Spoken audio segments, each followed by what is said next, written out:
Саламатсызбы, урматтуу көрөрман. Бүгүнкү статус көрсөтүүбүздүн кезектеги коногу саясий мамлекеттик саясий ишмер десек туура болот го дейм. Белгилүү инсан Адахан Мадумаров мырза болмокчу. Ассаламу алейкум. Алейкум ассалам. Адамдар негизи эле жаңылбаган адам болбойт дейт. Эгер адам жаңылбаса, демек ал Кудай деп айтышат экен да. Биз адамдар Кудай болбогондон кийин жаңылабыз. Бирок жаңылуу ар кандай болот. Бир сөздөр бар.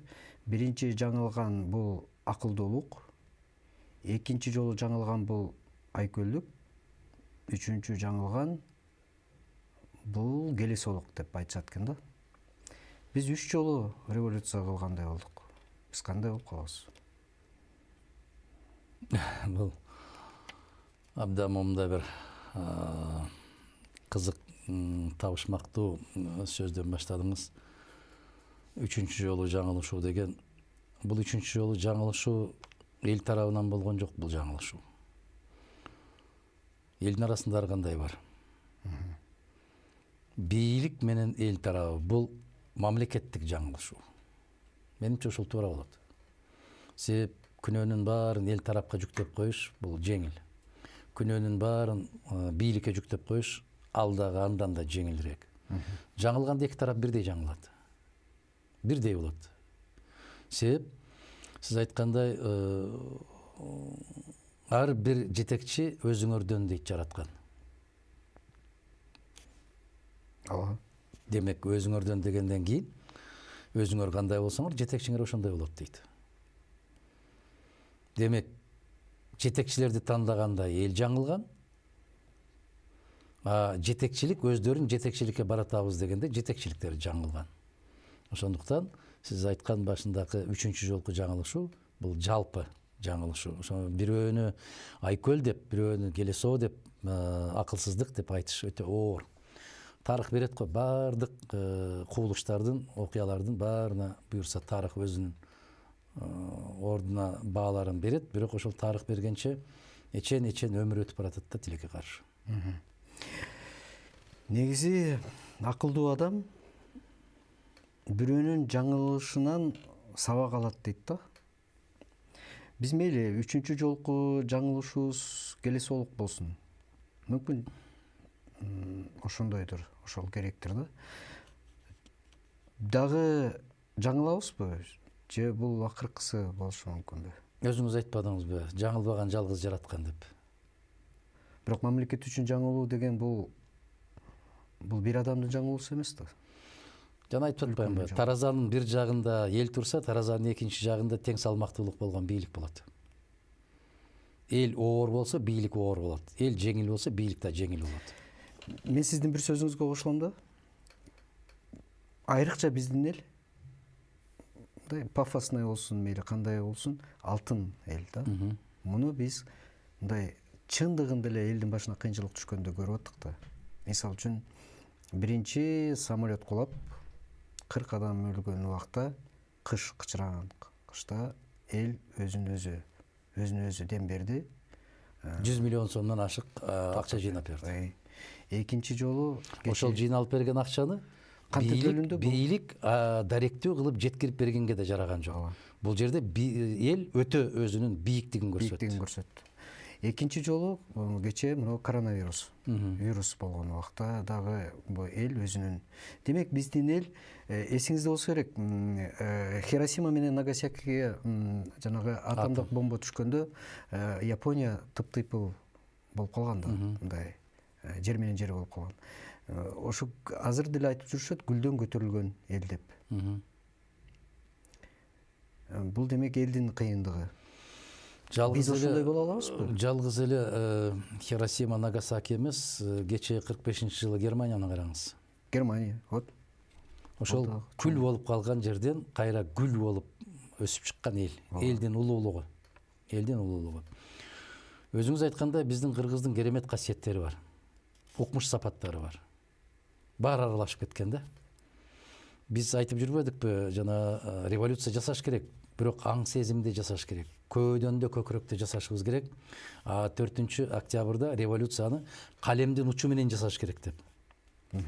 Биз бир кызыкчылыкты көргөндөн кийин ошонун аркасынан 2 томолонуп кетип, катаны жасап алып, эртеси ойгонуп, коку эмне болуп кетти деп көчөгө чуркап чыккандагы өзүбүз да. Анан ошону билип туруп, ошондуктан жана сиз айткандай, кандай айырмасы бар дегенде, мусулманчылыкта билип билбей кылган күнөөсүн кечир дейт да. Күнөө ар кандай болот? Сиз айттыңыз. Бирөө билип туруп жасайт. Бирөө ошону билбей туруп, адашуучулук менен, жаңылык, мындай жаңылып калып ошону жасайт да. Ошондуктан билесизби? Акыреттеги сурак аалымдарга өтө күчтүү болот. Себеп алар билип туруп жасаган күнөөсү үчүн, билип туруп жасагандыгы үчүн аябай чоң азапка калышат. Билбей туруп жасаган болсо, ал башка. Бирок жарык дүйнөдө, мына жалган дүйнөдө мыйзамды билбегендик жоопкерчиликтен бошотпойт дейт. Туурабы? Мусулманчылыкта билип туруп жасаган күнөө башка, билбей туруп жасаган күнөө башка. Ушул адилеттүүлүк ушул жерде. Экөөнүн ортосунда баягы пияздын чел кабыгындай болгон бир көзгө көрүнбөгөн бир айырмачылык бар. Туура. Ушул сөздү улай биз азыр акыркы күндөрдөгү окуялар менен баарыбыз таанышпыз. Карапайым үйдө отурган кемпир чалдан мамлекеттик кызматкерге чейин. Көбүрөөк ушундай сөздөр угула баштады да, моралдык тарабы, мыйзамдуулук тарабы деп. Ооба. Кайсынысы үстөмдүк кылыш керек? Моралдык тарап үстөмдүк кылыш керек. Моралдык тарап үстөмдүк кылуу керек. Себеп мыйзамды биз көрүп атабыз, биздин өзүбүздүн турмуштан көрүп атабыз. Кандай кааласаң ошондой кылып түшүндүрүп берсең боло берет экен да. Кайсыл жагына бурмаласаң кете берет экен. Мыйзамды. Мыйзамды кабыл алып атканда кандай кабыл алды бул башка маселе. Аны баягындай чечмелеп атканда кандай кылып чечмелейт ал башка маселе. Ошондуктан эмне үчүн күчтүү адвокаттар пайда болот. Ошону чечмелеп, туура жагына түшүндүрүп, кулагына куюп билсе, ал күчтүү болот. Мыйзам талабы бирөө эле. Бирок жактоочудан, адвокаттан көп нерсе көз каранды. Макулсузбу? Ооба. Эсиңизде болсо, мындан 1 жыл башта болуш керек. Токмокто бир кызыктуу окуя болгон. Бир орто жаштагы бир киши аптекага, дарыканага уурулукка кириптир. Дары уурдаганы. Анан кетип баратып, курткасын таштап кеткен да. Мен ушул алган дарыларымдын акчасын кайра алып келип берем деп. Кийин аны тергөөчүлөр кармап сураганда, үйүндө кызы абдан каттуу ооруп, анан ошого дары-дармек алганга акчасы жок, айласыздан дарыканага уурулукка кирген деп түшүндүргөн да. Бирок мыйзамдын тили менен ал уурулук кылды деген берене менен камалган. Бул коомчулукка чыгып кеткенден кийин элдин көпчүлүгү моралдык жагын көбүрөөк басым жасап, бирок мыйзамдын тили менен ал түрмөдө отуруп калды. Биздин азыркы ситуациябыз. Мен сиздин Азаттыкка берген маегиңизди да окудум. Деги эле мындай сизди бир аз билген адам катары позицияңызды да билем да, көбүрөөк моралдык жагына басым жасайсыз, бирок мыйзамдуулукта болсун деп айтасыз. Биз азыр эки тарабы тең бири-бирине мындай бир тирешип тургандай абалда турабыз да. Мындан кантип чыгабыз? Мун үчүн жол барбы чыгуунун? Чыгуунун жолу адамдын экөөбүз сөз кылып аткан ички жан дүйнөсүнүн тазалыгынан көз каранды. Эки тарап кандай тирешип атат көрүп атасыз. Бирок ошончолук эле бийлик керек, ошончолук эле стол керек болгон болсо, ал башка маселе. Столыпиндин сөзү барбы? Кимдир бирөөгө аябагандай катуу чуулгандуулук керек болсо, мага өлкө керек дегендей. Бул улуу сөз болуп калды. Ошол сыяктуу эле биз бүгүн бардык нерсени четке кагышыбыз керек. Столуңда жерге кирсин, бийлигиңде, байлыгыңда жерге кирсин. Кеп каргышта турат. Каргыш тиет, тийбей койбойт. Кеп элдин каргышында турат. Азыр билип билбей бир жагына дуулдап көтөрө берет эл. Бул тарыхта адамзаттын тарыхында аябай көп болгон.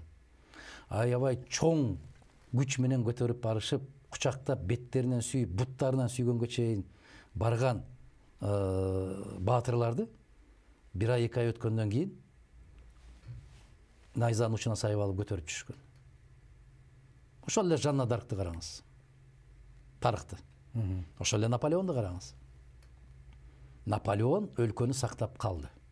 Наполеон империяны күчөттү. Бирок чектен чыгып кеткенден кийин Наполеон элдин каргышына калды. Бул тарыхта аябай көп болот, көп учурайт. Ошондуктан баягы келгениңе кубанба дейт, кеткениңе кубан дейт. Кыргыздын улуу философиясы ушунда турат. Баягы берген март эмес, алган март деген сөздүн маанисин көбү жандырмагын билбейт. Мына мисалы, биз бүтүн Кыргызстан партиясы катарында эч бир жагына аралашпадык. Эмнеге? Жана сиз өзүңүз айттыңыз, моралдык жагын дегенде. Муну жеңилдетип түшүндүрүш керек да. Ыйман бийикпи, мыйзам бийикпи? Ыйман бийик. Ыйман бийик. Себеп ыймандуу инсан болсо, ал уурлук кылбайт, калп сүйлөбөйт, жетим жесир мунжумайып, карапайым калктын көз жашын төкпөйт, алсызды сөкпөйт. Ыймандуу инсан ушундай болот. Мыйзамың керемет мыйзамы туруп, ыймансыз болгон болсо, мыйзамды тебелеп өтүп кетет. Биздин Кыргызстан конституцияны тебелеп өтүп кетип баратпайбы? Туура. Ошондуктан ыйман биринчи. Ыйман бул маданият. Демек, ыймандуу адам эч качан мыйзамды ыңгайсыз абалга калтырбайт деген. Калтырбайт. Эгерде ыйман бекем болгон болсо, коомдо ыйман бекем болгон болсо, мыйзамдын эле кажети жок. Биз кыргыз калкы каада салт менен жашап келатпайбызбы? Ал конституцияда жок да. Конституцияны 1% эл окубайт да. Караңызчы. Эсептеп көрүңүз. Эгер биз 6 миллион калк болсок, анын 10% 600 миң болобу? 1% 60 миң болобу? Кандай дейсиз? 60 миң киши конституцияны окуса, конституциянын талаптарын түшүнсө, момундай башаламандык болбойт. Туура. Мен орусча эле айтайын, себеби кыргызча кандай которулат, мен бул жөнүндө ойлонуп турмун. Бир сөз уктум да. Не бывает безвыходных ситуаций, бывает неправильное мышление дейт. Менин байкашымча, мына акыркы ошол азыркы абалды биз акыркы шайлоодогу жыйынтыктарынын негизинде келдик да. Туура эмес болду. Ага жол берген бийлик деп ушундай бир майда наразычылыктар менен чоң бир төңкөрүшкө жакын барган бир ситуацияга келдик да. Азыр моралдыктагы, мыйзамдыктагы жанагы тирешүүгө туруп калганыбыз ошол. Партиялар деле адам сыяктуу, ар бир адамдын өзүнүн баалуулуктары болот экен да. Ар бир партиянын да өзүнүн баалуулугу болот экен. Мындай карап көрсөң, кээ бир партиялар баалуулукту байлыкка басым жасап, өзүнүн максатына ошол байлык аркылуу, финанс аркылуу жетет экен. Кээ бири эмоция аркылуу жетет экен, кээ бири хайп аркылуу жетет экен. Бул мындай принциптери да. Кээ бир партиялар болсо, кээ бир партиялар ыйманга, ишенимге басым жасайт экен. Сиздики болсо, менимче принциптүүлүккө, консервативдүү, классикалык мындай жанагы салтка басым жасайт экен да.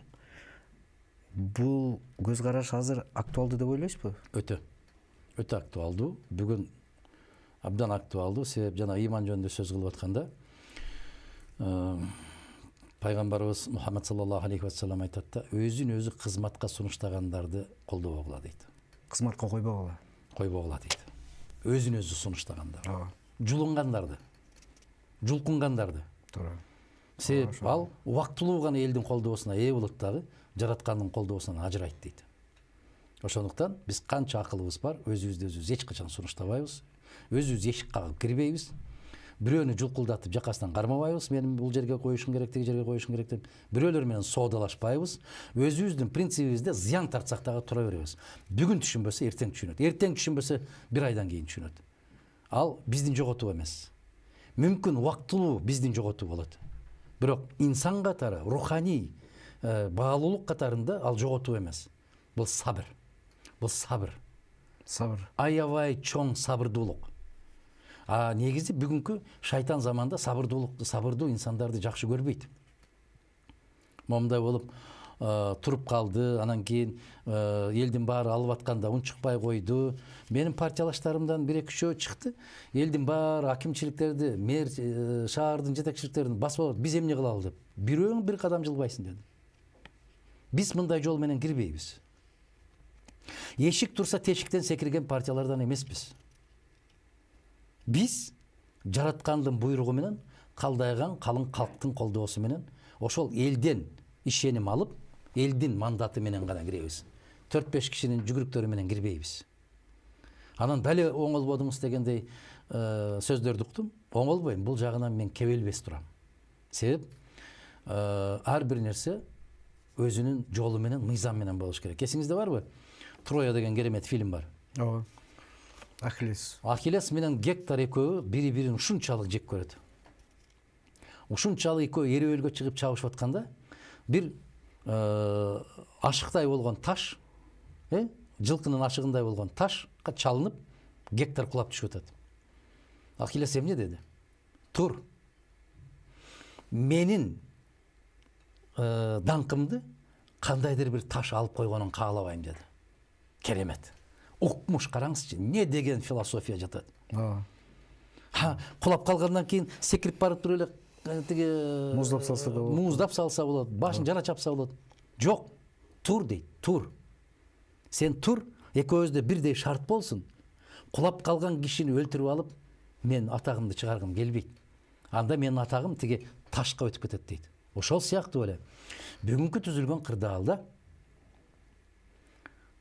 менин ушул жерге жетишкендигимди кворум деген маселе жокко чыгарбаш керек деген бир жигиттик эр-азаматтык Ахиллес сыяктуу бир чечим кабыл алыш керек. Баягы Цезарьдын аялы ар кандай күмөндөн сыртта болуш керек деген сыяктуу эле. Бул бийлик. Бул улуу даражалуу бийлик. Андай жерге күмөндүү жол менен барып калдым деген сөз болбош керек да, кандай дейсиз? Туура. Мына ошол, эгерде Ахиллес Гекторду кайрадан тургузуп, кайрадан экөө эриөлгө чыкпаса, 3000 жылдык тарыхы бар бул эпопея айтмакта, Гектор тиги ташка чалынбаганда Ахиллес утулмак деген сөз 3000 жыл. Тарых башкача жазылмак. Ахиллес болуп калмак эмес. Ошондо кеп ошондо да. Бул тарыхта калам деген кишинин тарыхында, өмүр баянында, кандай деп айтабыз билбейм. Ушул шайланып аткан мезгилинде эч кандай шек саноо күмөн болбош керек да. Мына ошондо күчкө ээ болот. Ар кандай ички туюму, принциптери бар партиялардын бир жанагы айтып аткан туура эмес мышленияга алдырбай, орусча айтпадымбы? Мамлекет деген кызыкчылыкка келет деп ишенесизби? Келет деген ишеним жок, бирок үмүт болуш керек. Үмүт болуш керек. Бүгүн үмүт бирок биз үмүттү өлтүрүп салбадыкпы? Үмүт өлбөдү. 19 жаштагы үмүт. 19 жаштагы ошол Баткендеги азамат жигит бул ошол үмүт өлүп, биз аны жараян кылбайлык, башка кылбадык, ошол үй бүлөсүнө, ата энесине колубуздан келген көмөгүбүздү бердик. Барып келе алган жокпуз, ал андан бери көрүп атасыз эмне болуп атканын. Колубуздан келген көмөгүбүздү бердик. Бирок баягы сиз билесиз да, биз жараян кылбайбыз. Жардам бергенде, көмөк бергенде аны жараян. Негизи бул туура жолу да, жардамды эч качан. Ошол сыяктуу, анан мен терең кайгыруу менен ушул көңүл айтам. Көңүл айттырып жибердим биздин өкүлчүлүктөрдөн. Дагы бир жолу айтам, карабайсызбы, үмүт деген аттагы, азыр айтып атам, үмүт керек деп атканымда, ошол бирок үмүт аттуу жигиттер менен, үмүт аттуу кыздар менен курмандыкка чалып, момундай болуп келиш жарабайт. Бул туура эмес. Бул туура эмес, бул адамгерчиликке да жатпайт, бул мыйзамдуулукка да жатпайт, бул такыр эч кандай бир актанууга жатпайт. Кезинде Абсамат Масалиевди аябай урушуп келишти да. Ушу киши биз Раматылык Бекмамат Осмонович экөөбүз киргенде 58% добуш алганда, утканда. 95-жыл президенттик шайлоодо. Кана кагазыңар деди биз кирип барсак. Абсамат Мусаевич, чыгыңыз, эл күтүп атат. Эл дуулдап ушунчалык күтүп атат сизди дегенде, кана кагазыңар деди. Кагаз жок. Мына ошондо улуу киши, улуу инсан. Эгерде мен чыксам, тарап болуп кетип, бирөөнүн башы жарылат деген. Ал кезде өлүм, ок атуу деген жапайычылык жок эле азыркыдай. Эки тарап болуп кетип, бирөөнүн чекеси жарылса, ошонун энеси ыйлайт. Ошо энесинин тамчылап бир тамчы тамган жашы бул бийликтен кымбат турат балдар деп туруп. Ушул сөз бүгүнгө чейин менин кулагымда жаңырат. Анан Бекмамат Осмонович экөөбүз бири-бирибизди карадык дагы, чыгып кетип, биз да чечкинсиздик кылып атат деген ойго кеткенбиз. Жок, ошол кезде Абсамат Масалиевич баатырдын баатырдыгылыгын жасап бер. Себеп, эсиңизде барбы? Цезарь Брутты кармашып алып, Брут чыккынчылык кылган.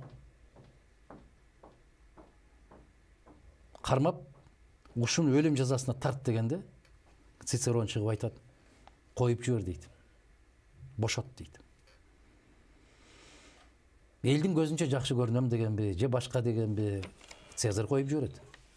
Дегенде, ошондо Цицерон Цезарьга айтат, сен баатыр элең, бүгүн нукура баатырдын баатыры болдуң дейт. Эмнеге десе, сен душманыңды жеңдиң, ал баатырдык. Бирок сен өзүңдүн эгаңды, өзүңдү жеңдиң бүгүн, сен баатырлардын баатырысың дейт. Мына өзүнүн ички шайтандын азгырыгын, напсисин, мусулманча айтканда, напсини жеңиш керек. Эгасын жеңиш керек.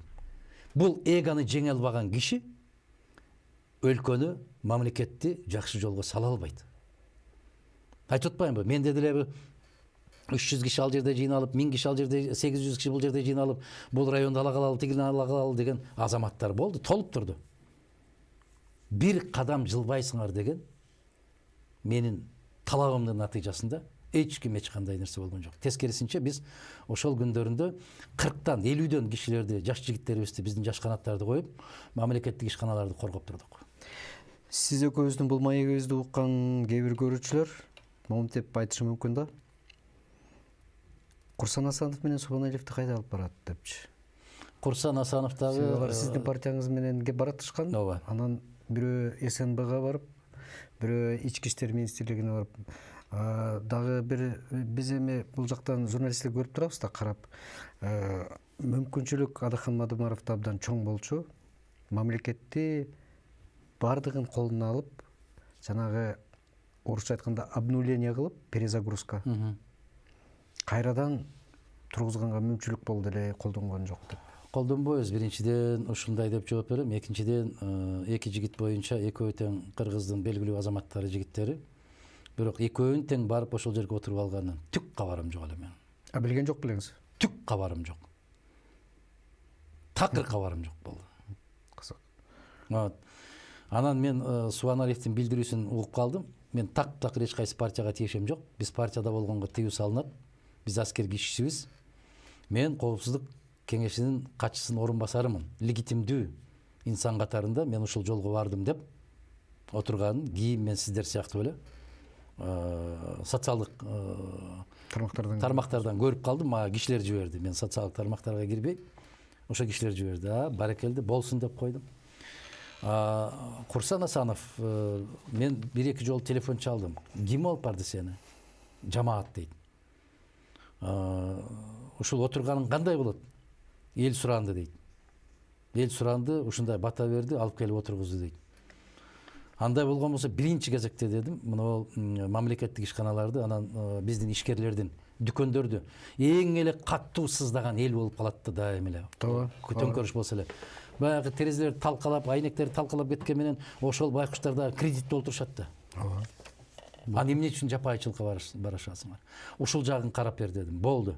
Кийин бир 2 күн өткөндөн кийин мен келип кетчи дедим. Мына мамлекеттик телекомпания ошол баягы байкоочу кеңеши Жылдыз Бакашеваны дайындашкан экен.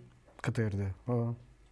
Ошол киши анан Анаш Кадырова аксакал эжекебиз белгилүү инсаныбыз ушу кишилер безелектеп келди да, эгер кирип кетишкен болсо өтө кымбат аппараттар бар, ушулардын баары талкаланган болсо биз кайра бутубузга тура албайбыз, ушуга бир көмөк бериңизчи коргогонго деп эмне кылгандан анан ошол Курсан Асановго чалдым да айттым, мүмкүн болсо ушу КТРды бир коргоп бергенге көмөк бербейсиңерби дегендей.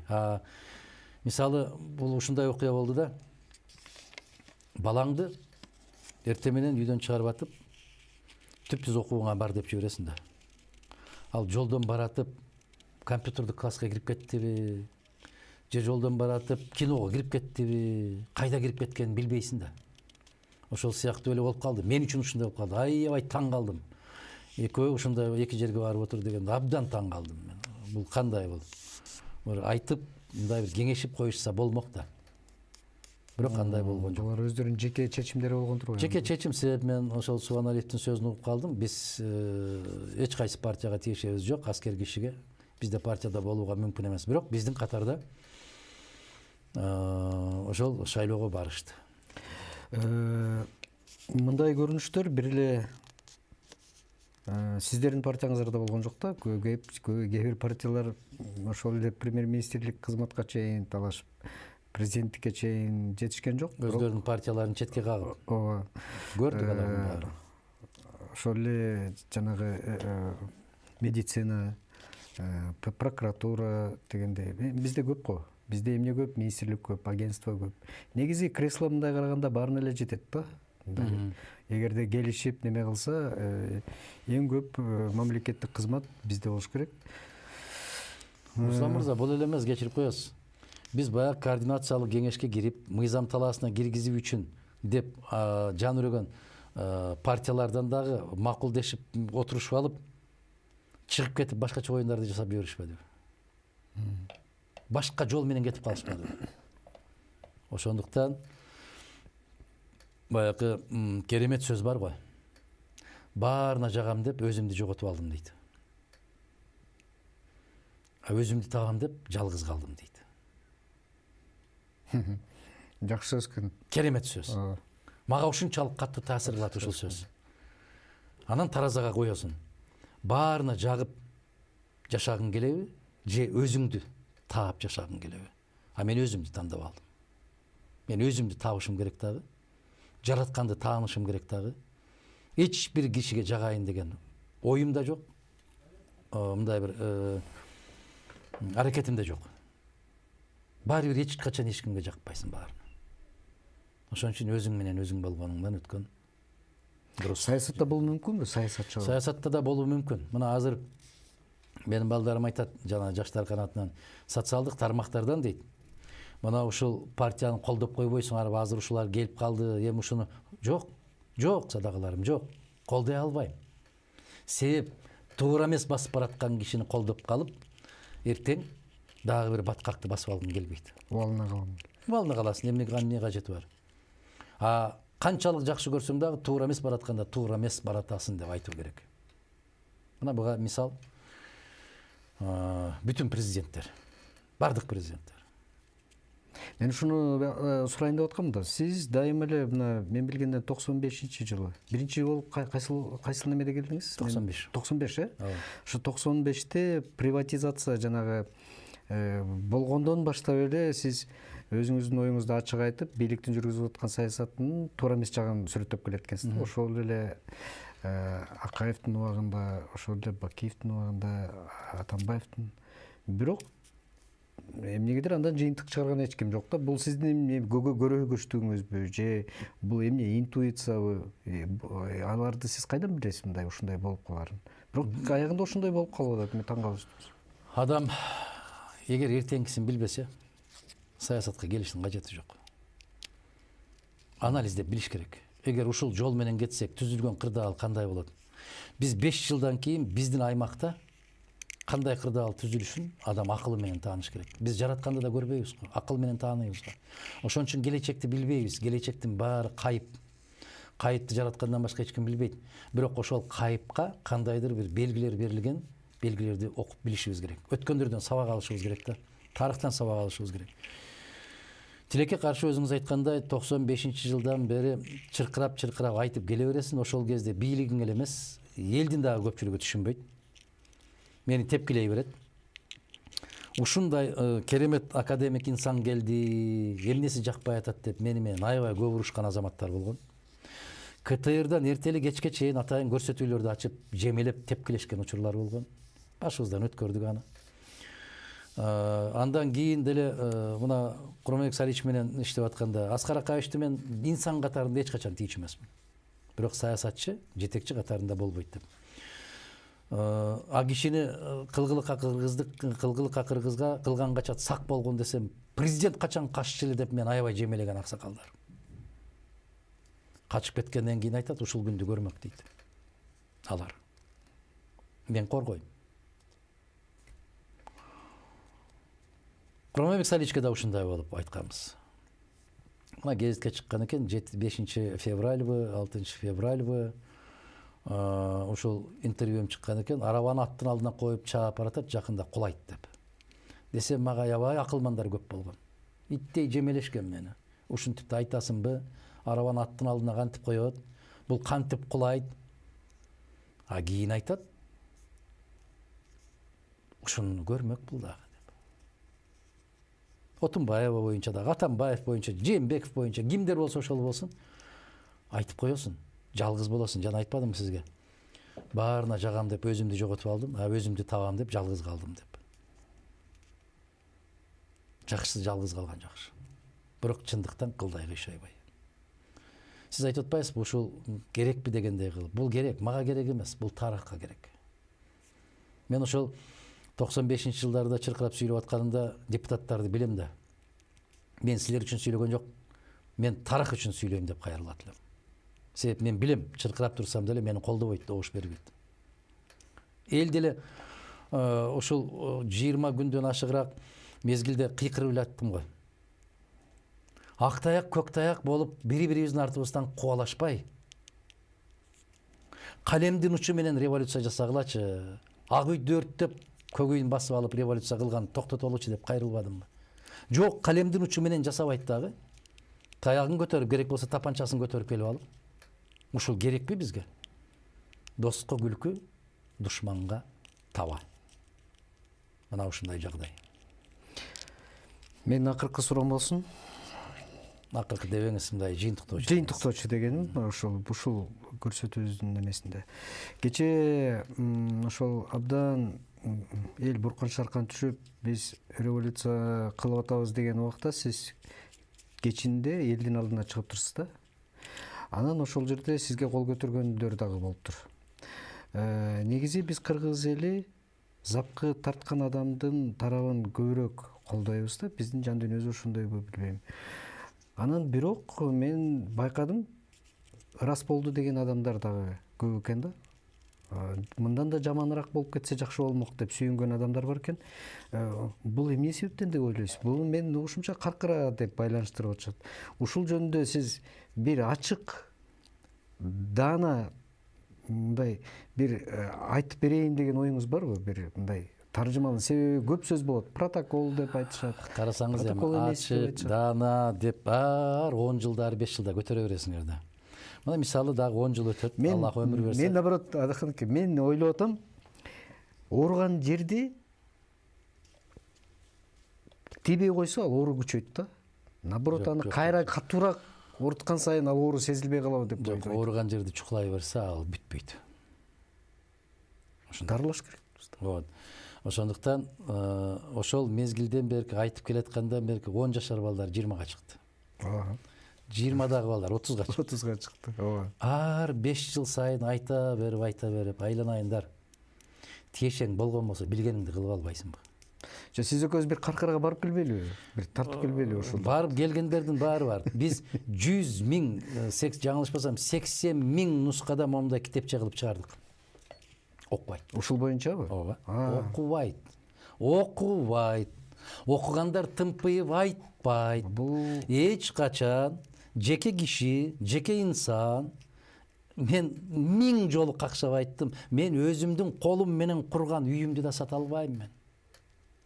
Мен өзүмдүн үйүмдү сата албайм. Аялыңыздын уруксаты жок. Уруксаты жок. И 16 жашкадан жогору өткөн балдарың чогуу жашап атса алардын да уруксаты керек. Анан кантип жерди бересиң. Чубак ажы Раматылык айтпады беле, қан какшап айтпады, айланайындар. Эми карасаңыз, Чубак ажы айтты да, күйүп кетти да, түтөп кетти. Өзбекстан, Казакстан, Россия аларды чакыра берчү го. Бизге насаат айтып бериңиз деп. Мен дейт Өзбекстанга барсам дейт, бул турат, YouTube'ду карасаңар турат Чубак ажы. Казакстанга барсам дейт, аябай чоң мечитте эл аябай батпай калган дейт, аянттарына да толуп калган дейт. Ошол жерде кыйкырышып атат дейт. Назарбаевдин канында кыргыздын каны бар. Казактын жерин кыргызга берип жиберди деп кыйкырышып атат дейт. Алар тарап мынтип айтат. Алар тарап мынтип айтып атат. Биз тарап бул саясат. Бул болгону саясаттагы бир саясат.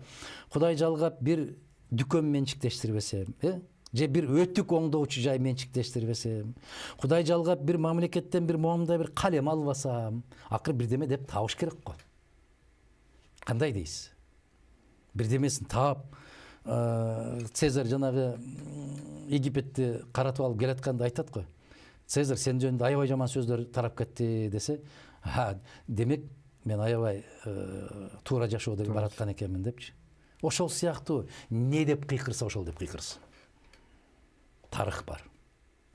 Сталиндин сөзү менен аяктайлыбы? Мен кеткенден кийин дейт Сталин, менин мүрзөмө ар кандай шыпырындыларды алып келип төгөт. Бирок улуу тарыхтын шамалы учуруп баарын ордуна коет деген. Тазалап кетет. Баарын тазалап кетет деген. Биз Россиядан айырмаланып башка чыгабыз. Төкпөйт Кыргызда. Кыргызда ушу киши өтүптүр деген күндөн баштап аны не деген инсан экен деген ошондо айтат. Ошондо айтып баштайт. Туура. Станислав Говорухин сиздин кесиптешиңиз. Эч качан туулган күнүн белгилеген эмес. Юбилейин да белгилеген эмес. Анан мына 70 жылдыгын белгилеп атканда баарын топтосо, менимче ким бирөө ушу сураганда, сен эч качан белгилечү эмес эле, эмнеге белгилеп атасың десе, азыр ар бириңерге сөз бергенде мени мактайсыңар дейт. Ошону мен гробко жаткыча айткылачы, себеп гробто жатканда укпай калам. Эсиңиздеби? Ооба. Ошол сыяктуубуз да, биз ушундай элбиз да тилекке каршы. Туура. Мына кече мейли муну тереңдетпей эле коелу, ал үчүн көбүрөөк убакыт керек болуп калат түшүнүүгө. Мен ойлойм, биз дагы сүйлөшөбүз деп. Аллах насип кылса, буюрса. Рахмат чоң. Ийгилик болсун.